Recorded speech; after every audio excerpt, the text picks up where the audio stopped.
Salakia for that video record had cut short. So this is a part two of prophecy updates, December 18th, 2024. Continue on. So as I was saying once again, because the video had cut short, so I'm recording once again part two of this.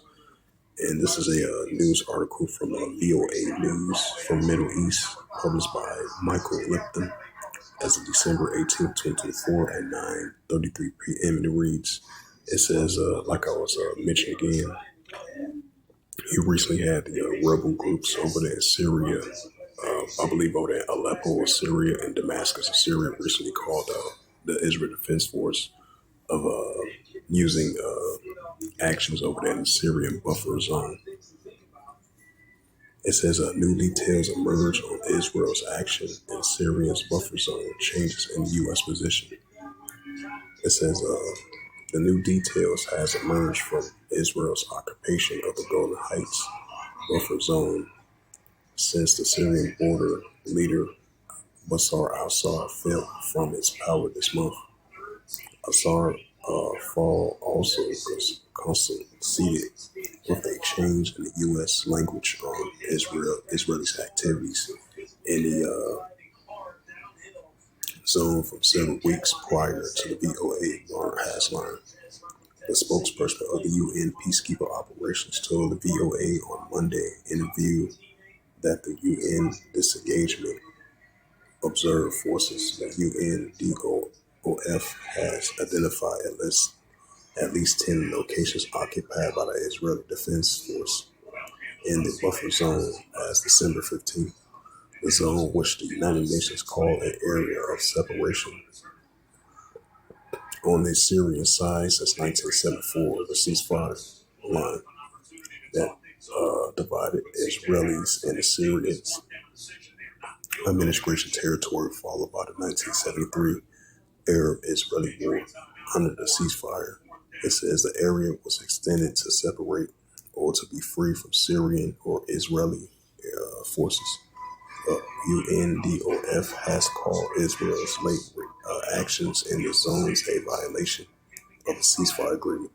The zones is 75 kilometers long, spanning from the peak of the Mount Hermon in the north of the Yarmouk River along the Jordan border. In the south is varies with from 10 kilometers. In the center, just 200 meters in the southern sector. The area is the home of 11 Syrian towns and villages with tens of thousands of residents. Since 1974, the UNDOF has monitored Syrian and Israeli ceasefire compliance from around 50 positions inside the zone, just outside. The UN spokesperson said the IDF has severely constrained the UNDOS freedom of movement between those positions since December 7th, but added that the Israelis' post towards the UNDOF has the first most part of an aggression. And the IDF spokesperson contacted by the VOA confirmed it has. You come to the front door at 778, right? Yeah. You gonna be at the house tomorrow, you know? Mm-hmm. Yeah. Be looking out for UPS, right? Oh, okay. Mail, right?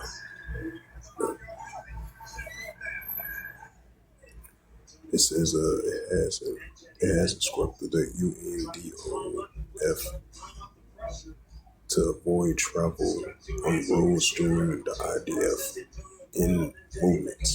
It says a UN spokesperson also. The UNDOF has not observed the IDF building called. It says while accommodations for troops in the locations that had occupied. Rather, images published by the Israeli government shows troops in positions alongside the green tents constructed at the summit of Mount Hermon, and Prime Minister Benjamin Netanyahu visited the site on Tuesday. So you're going to read on the rest of that.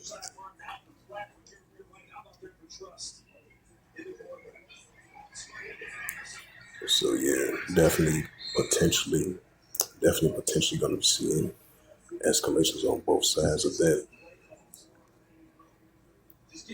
over there in the buffer zone, which is Israeli soldiers going to be there during the whole winter.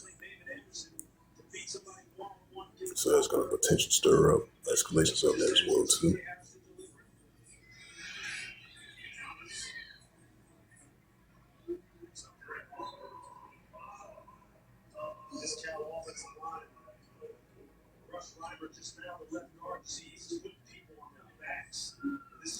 And this is another news article that goes into wars or rumors of wars. This is from, and plus we've been seeing, like we've been mentioning countless of times over there in Turkey. I mean, not over there in Turkey. I meant to say Iraq and Syria. Over there in those areas, you've been having the Turkey's armies been having doing military operations throughout Iraq and Syria, going against the Kurdistan armies, which they've been in war with each other for a very long time, since the 1980s all the way into now. So I just want to add a side note to that.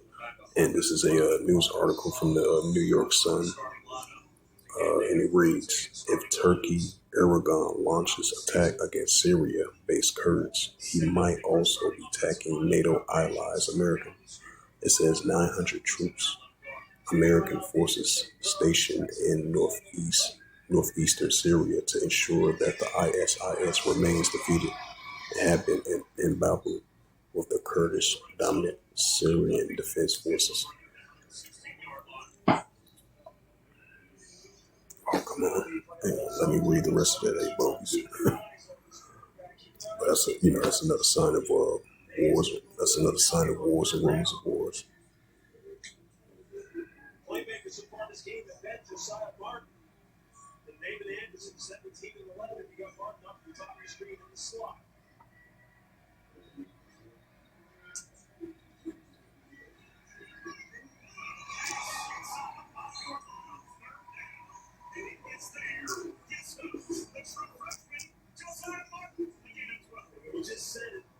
But this is the book of Revelations, 11 verse 14. Second will pass, behold, the third will come in quickly. Or Armageddon, Armageddon.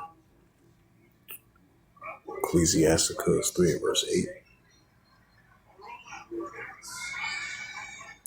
It says, in time to love, and in time of HATE, and in time of war, and time of peace.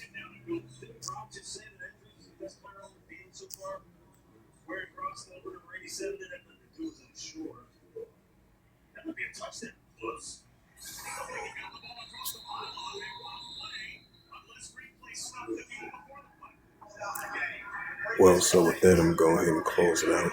This was just a prophecy updates as usual.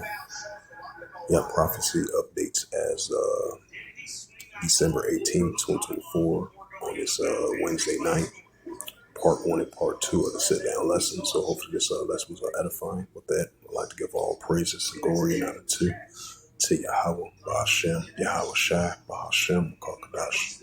And the Heavenly Father, true name is Yahweh, and His unbegotten Son, Ba'ashem, in the name of Mashiach, Yahweh Shai. Those are the true names in the ancient Paleo Hebrew, the last one, Kadash Lutam. And I say Barakatham to the elders, Wa'akim Wa'akwaf. Until next time, I will say Shalom.